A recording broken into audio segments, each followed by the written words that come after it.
এই শীতকালে রান্নাঘরে থাকা অল্প কয়েকটি উপকরণ দিয়ে পায়ের গোড়ালি ফাটা দূর করে পাকে তৈরি করে ফেলুন নরম এবং কোমল।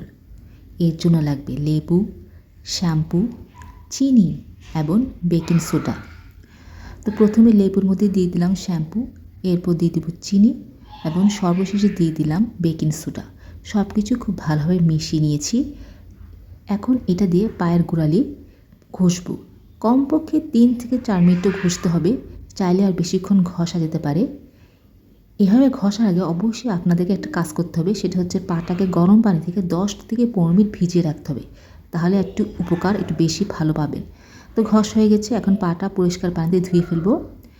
এখন তৈরি করে নিচ্ছি একটা ক্রিম। এর জন্য লাগবে ভেসলিন এবং লেবুর রস।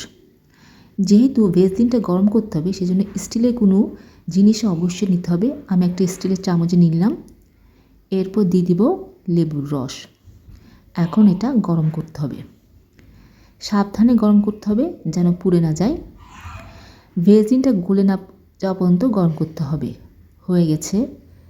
এখন এই ক্রিমটা পরিষ্কার গোড়ালিতে লাগিয়ে নিব।